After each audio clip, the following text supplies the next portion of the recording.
കണ്ണൂരിൽ വധശ്രമക്കേസിൽ BJP നിയുക്ത ward കൗൺസിലർക്ക് 36 വർഷം തടവ്. തലശ്ശേരി നഗരസഭയിലേക്ക് തെരഞ്ഞെടുക്കപ്പെട്ട യു പ്രശാന്തിനാണ് തടവ് ശിക്ഷ. CPM പ്രവർത്തകൻ P രാജേഷിനെ വധിക്കാൻ ശ്രമിച്ച കേസിൽ പ്രശാന്ത് ഉൾപ്പെടെ 10 BJP പ്രവർത്തകരാണ് പ്രതികൾ. 2007 ഡിസംബർ 15-നായിരുന്നു V രാജേഷിനെതിരായ വധശ്രമം.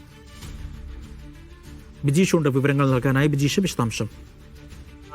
18 വർഷം മുൻപ് നടന്ന ഒരു കൊലപാതക ശ്രമത്തിന്റെ പേരിലാണ് ഇപ്പോൾ തലശ്ശേരി നഗരസഭയിലെ പുതിയ കൗൺസിലറായിട്ടുള്ള പ്രേമൻ ഉൾപ്പെടെയുള്ളവർക്കെതിരെ 10 BJP പ്രവർത്തകർക്കെതിരെ ഇപ്പോൾ കോടതി വിധി വന്നിരിക്കുന്നത്. 36 വർഷം കഠിന തടവാണ് വിധിച്ചിരിക്കുന്നത്. ഒപ്പം തന്നെ 1,80,000 രൂപ പിഴ ഒടുക്കുകയും വേണം. തലശ്ശേരി മുൻ നഗരസഭാ കൗൺസിലും അതുപോലെ തന്നെ CPM പ്രവർത്തകനുമായ കൊടിയേരി കൊമ്മൽ വയലിലെ P രാജേഷിനെ വീട് ആക്രമിച്ച് വധിക്കാൻ ശ്രമിച്ചു എന്നുള്ളതാണ് കേസ്.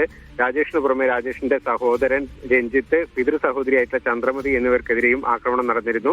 ഇതിന്റെ അന്വേഷണത്തിനൊടുവിലാണ് ഇപ്പോൾ തലശ്ശേരി കോടതി കൗൺസിലറായിട്ടുള്ള പ്രേമൻ ഉൾപ്പെടെയുള്ള 10 BJP പ്രവർത്തകരെ ശിക്ഷിച്ചിരിക്കുന്നത്. 36 വർഷത്തെ കഠിന തടവാണ് ശിക്ഷ വിധിച്ചിരിക്കുന്നത്. അജി.